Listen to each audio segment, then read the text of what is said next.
afternoon, everyone. Good afternoon, everyone. There we go.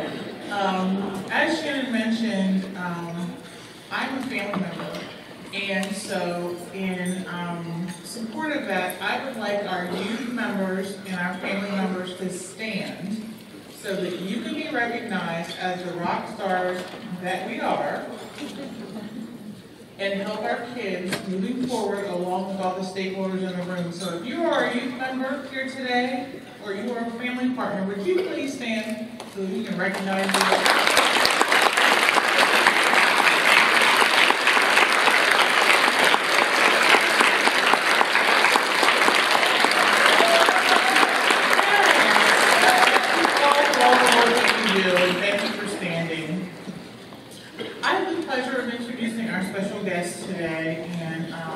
One of them is my cousin, and you'll recognize the resemblance when she enters the stage. But let me share a little bit about who our guest speakers are today. Dr. Judith Dogan. She's a child and adolescent psychiatrist who had dedicated her career to serving children, adolescents, and their families in home, community, school, and intensive care settings as needed. Committed to partnering with youth and families, Judy has provided direct care, served as an educator, psychiatrist, psychologist, social workers, and nurses in training. It functioned as a mental health administrator responsible for designing, implementing, and maintaining comprehensive behavioral health programs in community settings. One of her areas of expertise is partnering with stakeholders to develop broad-based mental health programs which are fully integrated into educational settings. Dr. Dogan has served as the Associate Chair of the Department of Psychiatry and Division Director of Child and Adolescent Psychiatry at Case Western Reserve University School of Medicine, as an Associate Chair of the Department of Child and Adolescent Psychiatry at the Children's Hospital of Philadelphia, where she served as an Associate Professor at the University of Pennsylvania. As Chief Medical Officer and Deputy Chief Executive of Community Behavioral Health in Philadelphia, and also as Senior Medical Director for Children's Services for Community Care Behavioral Health Organization in Pittsburgh, and as a consultant to multiple states. And I had the pleasure of meeting Dr. Dogan yesterday, and we had a very interesting conversation, and I thank her for all of the years that she has spent supporting our children and families, and particularly answering my questions last night as well. And then Amy L. Kennedy is currently the Education Director for the Kennedy Forum, providing consultation services that emphasizes evidence-based research and programming to facilitate policy change in the areas of education and national health. She also sits on the board of Mental Health America, a leading national advocacy organization based in Washington, D.C. area, focused on giving a voice to all people with mental health conditions and addictions. As a Jersey native, Amy has a lifelong interest in education policy, practice, and politics. An educator by training, Amy has over 15 years of experience working in public schools in both New Jersey and Pennsylvania, and utilizes her experiences as a parent to promote the importance of social and emotional learning in the development of mental wellness for children and adolescents. Her research interests include the early identification and intervention of mental health concerns for children, the use of brain fitness and mindfulness within school systems in order to foster and improve mental health wellness, and developing prevention programs that utilize and promote student social and emotional learning. Amy holds a Bachelor's of Science in Elementary Education from Pennsylvania State University, and a Master of Science in Environmental Education from Nova Southeastern University. As a part of her training, Amy has also obtained certification as a highly qualified instructor in the subjects of science, English, and history. Amy and her husband, former Congressman Patrick J. Kennedy, are proud parents of 4 children and live in southern New Jersey. Please put your hands together and welcome our guest for this afternoon.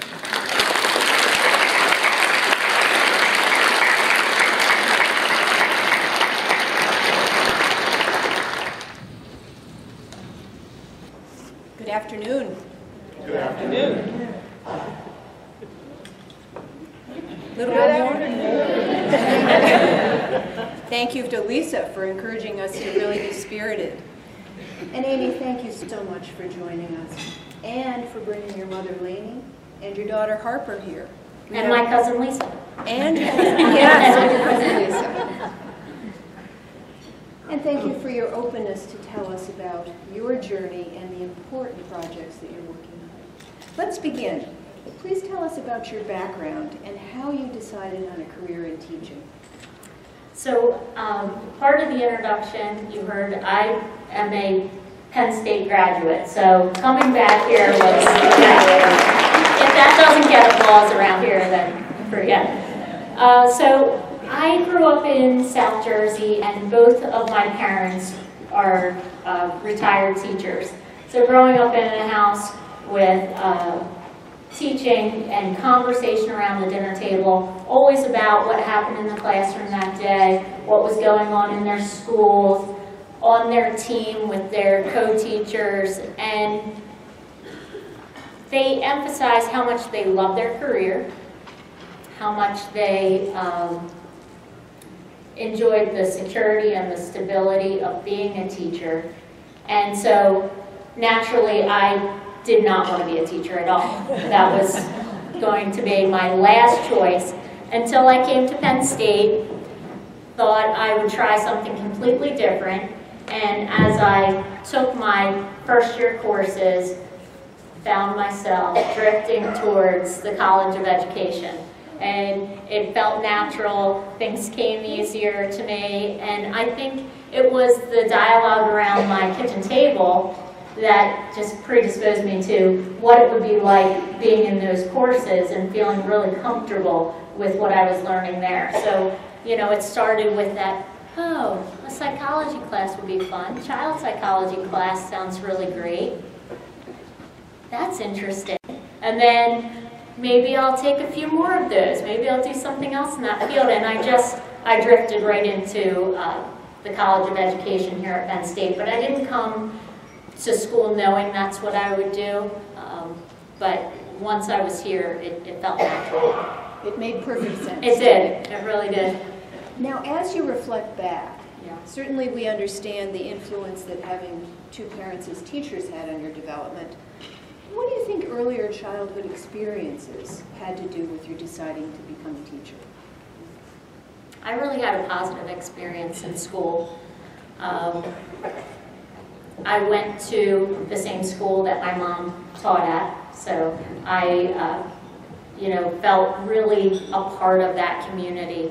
I had grown up there, knew the teachers as not only the teachers in my school, but my mom's friends and people that I felt cared about me and knew who I was. You know, that's Lainey's daughter. And really looked out for me. And that makes such a difference, having that connection with the staff within a building and knowing that my mom did not have to speak up for me in school. She never needed to intervene. I had a really good academic experience, but also not feeling like she needed to do that because it was just, they were looking out for me anyway. It wasn't going to be her job. The people there cared about me.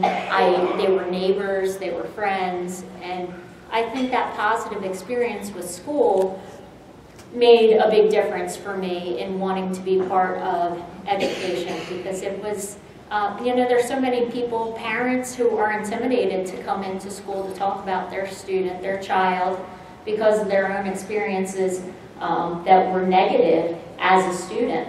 So when you can really have a really close relationship with someone in that staff and feel like it was nurturing, then coming back seems like a good feeling. You were part of a community very early on. Yeah. Please tell us, why is it so important for school systems to be attuned to child and adolescent mental health? You know, we talked a little about this ourselves. So I was having this thought this morning about all the things that we're doing to prepare students. You know, and it feels to me like two young people preparing for the wedding and not the marriage. You know, we talk a lot about getting them the screening. I remember once I kind of had this revelation about mental health in schools, which I didn't start out that way in my first few years teaching, but I would get frustrated about the screening for the eye exam. And, you know, my family has scoliosis, but boy, it was annoying to me to have the kids pulled out of class for a scoliosis screening. You know, they're all bending down, touching their toes. Not that that is not important, but that was happening, and all the other screenings that seem so vital to students' brains weren't happening. That was totally left out and separate from education. That we're focusing on making sure that the curriculum is right, that we're focusing on did they get their homework turned in, and leaving out this big piece of will they be able to be successful once they're out of this classroom, or even in the classroom. Do they have the fundamental tools, the basic resiliency to do well no matter where we place them? So that was a big piece for me. And did you feel that in your own education you had learned about some social and emotional developmental landmarks that you might want to be attuned to? I was definitely not clued in on it. You know, I think there were underlying supports that were there for me, but I wasn't aware of what they were or what I should be relying on to be able to kind of pull those tools out when I needed them. So, you know, it definitely, I had that provided for me. But I think you need it labeled in a way that you can call on it and say, oh, this is what I'm looking for, this is what's missing, and here's how I can use it now. And when you early on identified that there was a need for this, some sort of screening, some sort of identification of issues, how did you find school administrators responding to your identification of this need? I had one superintendent who really was tuned in to that. And she met a lot of resistance from teachers within the school when she wanted to, because in her trying to provide extra supports for students, teachers felt overwhelmed. So we might be sitting in a meeting to develop an IEP for a student, and the administrator would want to do extra services, which is not common. She really was, you know, unique in that way, and it felt like a burden to a lot of people in the room. And it's more work. This is, who's going to do this? When are we going to get this done? How will I provide this? That's a great idea, but how can I make that happen? Because the administrator was willing to be open to it, but then it felt like it got dropped in the lap of a teacher that didn't feel prepared, didn't feel like they had the time.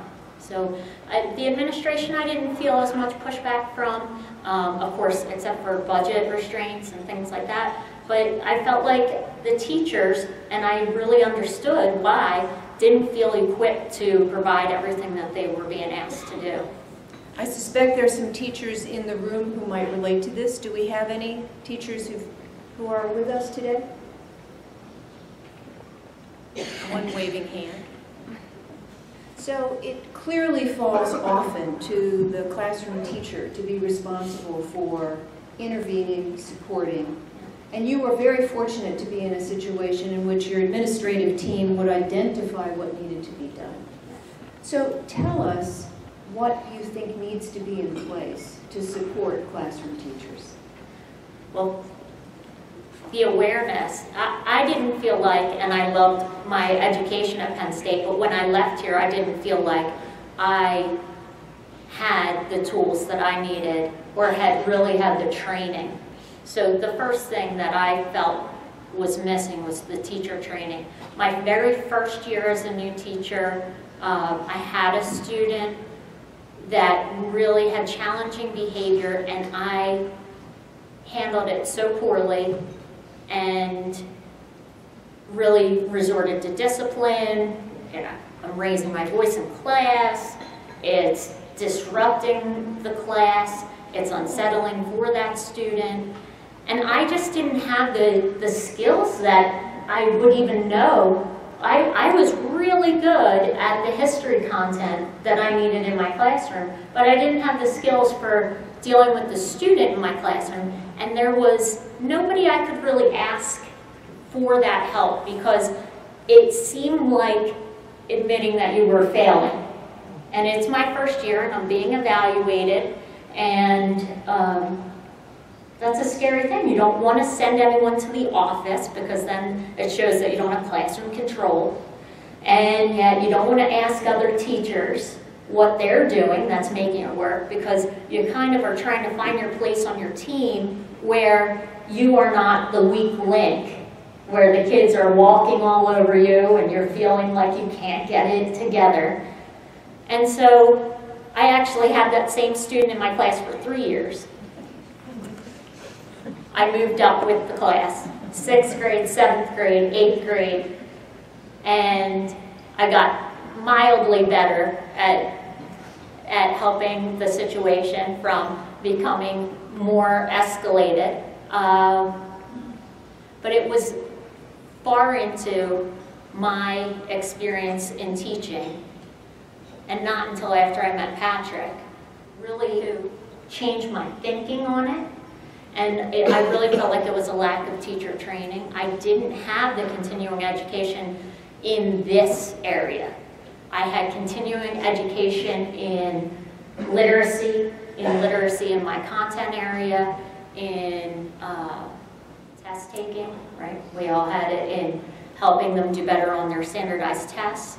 But the continuing education for this topic did not come into my schools, and if I had a different way of thinking about it and approaching it, that this is another type of literacy, right? We're raising kids that are oftentimes illiterate in how to cope with and how to deal with the stress and pressure of what is life today. And so when we see challenging behaviors in the classroom, one particular speaker I saw while I was traveling with Patrick, working on Kennedy Forum, and he talked about skills, not will, right? And he said, this is not an issue of students not wanting to do well, not wanting to behave, not wanting to be successful.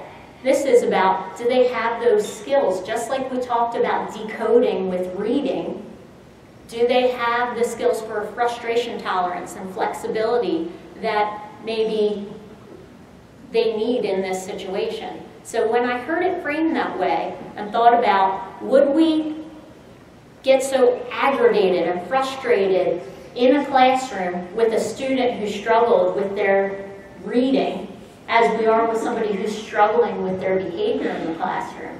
No, of course not. Why don't you come and let me pull you aside, we'll work on this, we can work through this behavior. Let me give you some tools you need to help make this a little easier, right? Let's break it down, I'll give you a study guide for it. That doesn't exist on the other side when it's a behavioral challenge. What you're describing so beautifully is the need to have a curriculum for social and emotional learning, both for students, families, and particularly for educators. Given your experience, please share with us what you've identified as some of the red flags that would indicate that there's some additional learning that's needed and certainly some intervention at the educational level. That the need is there. So I'm pregnant now with our 5th child, and the statistics are 1 in 5 is going to be identified with having mental health issues, and that's a reality. That's a reality for my family. And my husband is, always looking for ways that he can improve his own health, but we know that we have a predisposition in our family for having challenges. So other red flags that I didn't realize in schools, you know, I had students, and we didn't have a way to deal with it in school, but I had students who would head down to the nurse's office, you know, frequently, and the nurse would call up. And he was really on it with this, but he would call up to my room and he'd say, so-and-so's down here again. Do you have a test today or something? You know. And what he really was asking was there's some anxiety there, you know. But he didn't quite know what he was identifying, but he knew maybe there's a flag there that we should be looking at. If there's always somebody that is, hey, I've asked you to do your homework, you know it's impacting your grade, you're still not doing it, this student's coming late to school. We have all of these criteria that we're marking, absences and tardies and discipline infractions and nurse visits, and we keep track of all of that. And yet, for some reason, that doesn't tally up and say, so maybe this is a sign that this student is struggling. Instead, it's, well, they have this many, so now you're going to get a suspension. Or now you're going to get an in-school suspension. Now you have a detention because you have 3 lates. You have 12 lates, whatever it is. And not seeing those as signs. I had one school district in Atlantic City where the director there of in-school suspension was not ready to make big changes, but he changed the name of in-school suspension to a responsible thinking class. So it was still in-school suspension. I'm not fooling you, but he said the difference in changing it, and he changed what he did during the course of that day. He said, I've changed it to responsible thinking class. He said, and now when I call parents and tell them that their child is in responsible thinking class because they had that fight, that, he said, they go, oh, that is just what he needs. He said, I used to call them and say they were in suspension, and then I would get an argument back. But changing, reframing it, and then talking about what they needed. Another school district I talked to, every student that had a discipline infraction, if it was a fight, anything on campus that was a fight, they first went to see the guidance counselor. So the first move was not the office, the first move was the guidance counselor. And that change in, you know, we've all been talking about asking the question, what happened to you, right? As a different thing. Instead of saying, why did you do that? What was the fight about? You're in trouble for starting the fight or carrying it out. It's somebody else could maybe get to the root of what's going on, and let's not turn this immediately into a discipline action. So very importantly, identifying and framing what are emotional or behavioral concerns, understanding them, and beginning to be really sensitive to that by reframing resources that are already in place. That's right. Because there's a lot of schools that aren't going to be able to add all the support that they need, but if we can find some ways to rework what's happening, I think that we could make some improvements quickly and then add in what we can as we go. Important lesson, yes.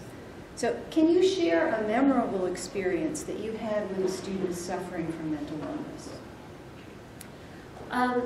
You know, of course my first years, I mentioned, were really difficult, and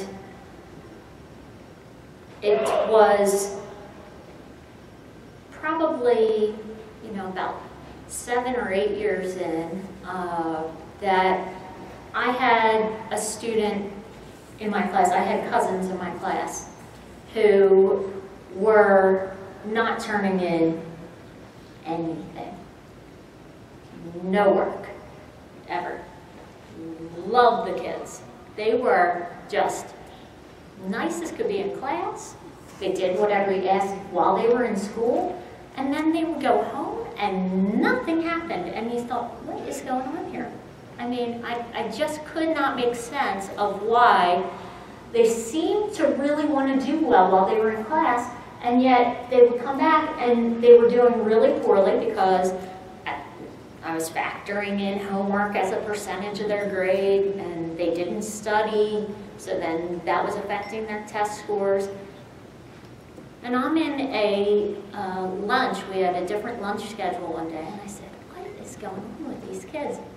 And you said that to a peer? To a peer, to a colleague of mine, who taught a different grade, who had had these cousins the year before. I said, well, you know, this person's dad is incarcerated, and something happened there, and the cousin lived with them, you know. Now, this was February. I said, no, I didn't know. I had no idea. That's some trauma that we should probably know about. That's some things that the parent might not want to disclose. And it was apparent, the parent of one of the cousins had not come in for conferences. And so we hadn't had that conversation. We called home, okay, we'll do better, I'll tell them, we'll work on it, you know. Of course, we called home. But having those conversations with parents is a big challenge for teachers.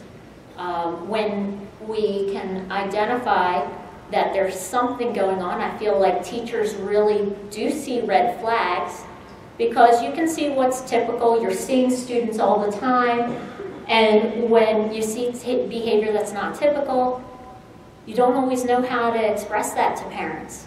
It's a really uncomfortable conversation. So being able to have some training in that, or feeling like you can hand that conversation off to somebody else who maybe is more experienced, whether it's the guidance counselor or someone else in your school, I think that's a really important piece of it, because I would notice students and see that there was behavior that wasn't typical, and you don't want it to feel to the parent like you are judging how they're raising a child.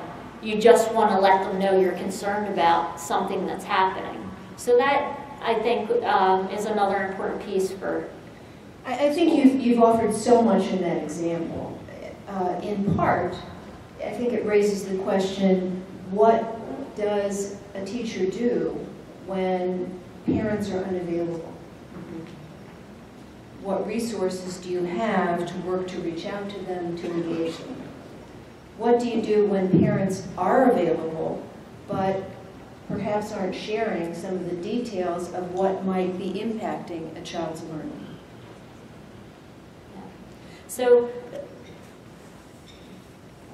within some of the examples I've seen, there have been schools that were able to, without going through parents that maybe are unwilling to be at that same place with you, to say that there's something else that needs to be done here.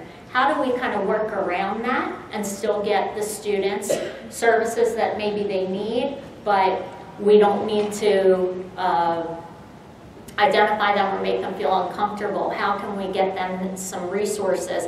And one example was in Chicago. You mentioned SEL, and Social emotional learning. So social emotional learning, one of our cousins, Tim Schreiber, is kind of leading the charge on this. And Tim Schreiber runs the Special Olympics program, and he's also working on social emotional learning. So I had an opportunity to go with him into some schools in Chicago. One example is the Moose School. And the Moose School in Chicago really has no budget. You know, they didn't have a ton of money, but they wanted to be able to bring social emotional learning to students there and just provide a base for all the students, because they were all experiencing some level of trauma. There's a lot of gang activity in that area where this particular school is located, and everybody can benefit from some social emotional learning. So at this particular school, there were support staff which I had as a teacher in my classroom. And in some schools, you know, we see support staff and they're making photocopies. Or we saw support staff and they are helping to grade spelling tests. Well, at the Moose School, they, in that first 10 minutes of the day, were going around and they were meeting with students, like the students I've described, and doing a check-in. And it didn't have to be the primary teacher, it didn't have to be a child psychologist, it didn't have to be the guidance counselor at your school. Any adult that was paying attention to that individual child, when they came in the morning, how you doing today? Let's talk about, could we set a goal for today? All right, I'm going to let your teacher know what our goal is, and I want to check back in with you before you go home. And so they would do that, and they would talk to the student, set a goal for the day, spend 5 minutes asking, you know, do you have your lunch today? Is there anything you forgot? Are you worried about anything? You want me to let anybody know? Kind of being there, and it was the same person every day that checked in with that student so that they had that continuity. And then checking back in at the end of the day before they got on the bus. Oh, do you have everything in your backpack that you need? And that was so impressive to me that they could, same thing, just take what they had available in the school, but reallocate it in that way. And what student wouldn't benefit from that? So looking back, thinking about the two students you were discussing, Yeah. the cousins, it would have been an opportunity when you were a busy teacher, befuddled by their seemingly being interested but not following through, Yeah. to have a team member be able to sort out with them what might be going on. That's right. And I would love to give you an example of a time where I made a huge difference in one of my students' lives, but I really feel like I didn't get a great understanding of what school classrooms could look like until the end of my career. It was really far along, so I don't have these success stories. I don't have this great example. I had students, we look now and we're seeing teacher burnout, and I had students that I just became so frustrated because I could see a track and a direction that somebody was headed in, and I didn't know how to stop it. Because by middle school, you could see, you know, drugs were coming, and relationships that were going to be problematic were happening. And you could identify students that needed an intervention, and just, what do I say? I don't think this looks like we're headed down the right path, you know? And as your social studies teacher, I'm going to, you know, I want you to do this. And so I didn't have a good strategy for how to have that conversation, what to do. You might not have, looking back, had the strategies you wanted, but you've made a wonderful transition, and that is from being an educator to a mental health advocate. So please tell us about that transition and how you chose to make it. So most importantly was meeting Patrick, because it's impossible to have a partner in life and not end up having an overlap in what you're passionate about, and at least that dinner table conversation. And so it started, I was still teaching. When we met, I was teaching, and I still continued to teach for the first 5 years or so, 4 years that we were married and dating, and it starts to seep in. And I'm teaching, but I'm also attending conferences with him. I'm teaching, but I'm going to his speeches. I'm teaching and hearing a little bit about what he's working on all the time. Patrick was the primary sponsor of the mental health parity and addiction equity law. So as a congressman who represented Rhode Island, he didn't think that he had a lot of pull, and yet when he went to see who got to sponsor that bill, there weren't a whole lot of volunteers on sponsoring a mental health bill. And so in Congress, he became the lead sponsor on that bill. And that was for insurance coverage and for really just acknowledging that your brain was a part of your body and that healthcare and mental health care all should be integrated and covered in the same way. So he has really not only lived experience, but the political will to make this happen. And when you are around that kind of energy and you're hearing about it, you start to see the overlap on how, wait, why are we talking about it down the lane so far? I'm seeing it now. I'm seeing it at age 12 and 13 and 14. This is happening here in my class. And what could we be doing to roll it back, and as they say in Mental Health America, before stage 4. So let's not wait until this is a stage 4 problem. We need to do the early intervention. So that was really my transition. It was a lot of education first for me.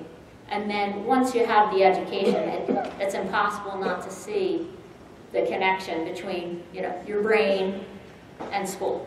And it seems once you see the connection and you have the passion, it's impossible not to use it and try to advance change. Might we just have a moment of gratitude for the work that's been done at the legislative level nationally? Around Paradis? A little louder, I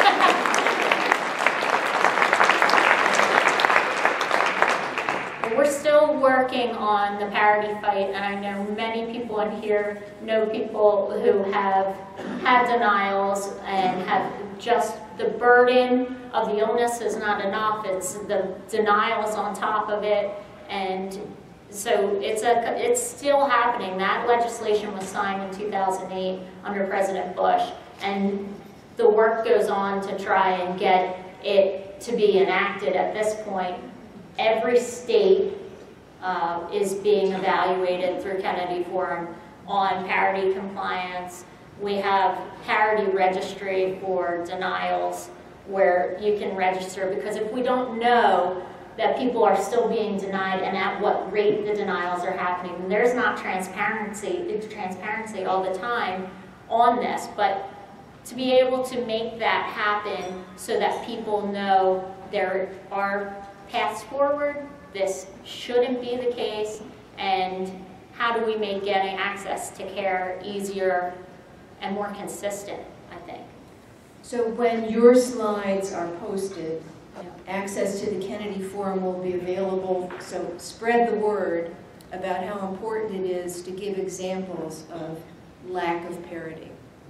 Thank you, that's great. Please be more specific in helping us think about the Kennedy Forum 5 pillars and what is needed to really support social and emotional learning. Sure. So the 5 pillars, parity is one.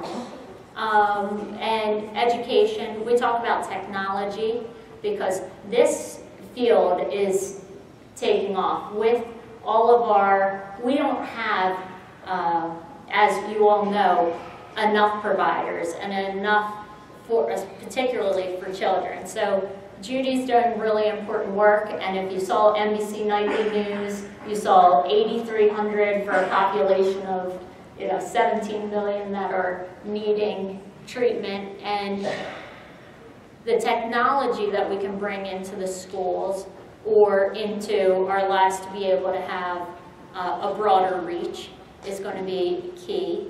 And I think that basic universal level of providing training, social emotional learning for all students so that they're building their resiliency, and it's not going to be something that is so stigmatized if all the students in the school are getting that same fundamental piece of this is, whether it's in their science class and they're learning about their brains, which, I remember memorizing all the bones in the body. I remember learning the periodic table, and I don't remember a whole lot of learning about how my brain functioned I don't remember learning about, you know, fight or flight. I don't remember learning what ACE was. Never happened. And so learning about our own brain in science class and how it functions, whether it's in gym class and learning about self-regulation or things we could be doing for overall wellness in health class, whether it's learning in history class that these great models and examples were not without challenges, right? That all of our examples in history had challenges and how they overcame them. So there's things that all students could be learning on this basic level that gives them some skills about themselves, and then taking it through the different levels so that that may not be enough for all kids, right? We're going to need to do some more. We'll have to have those other interventions in schools. Can we spread ourselves around enough to make sure that they are going to get the interventions in school, on campus, so that they don't have to be referred elsewhere, because that's so huge. If they can have that right on the campus of their school, what does that do for stigma? If we can say, no, you're not going to have to go to an office somewhere else, but just, you know, walk past what used to be the home ec room and go down and see, you know, let's talk to so-and-so about this and see if we can help you find a strategy for dealing with that. There's an example that we have a link to for the Walla Walla School in Washington State. And it just gives us an idea of, it's from Paper Tigers. Some of you may have seen that video. But it talks about having on campus the providers right there, and what a difference that means, especially in areas where maybe there isn't somebody that's going to take them to see the doctor. That's not a reality everywhere. And so if that's not a reality, how are we expecting these kids to get help outside of school? So really having availability of prevention, early intervention, and intervention services as needed.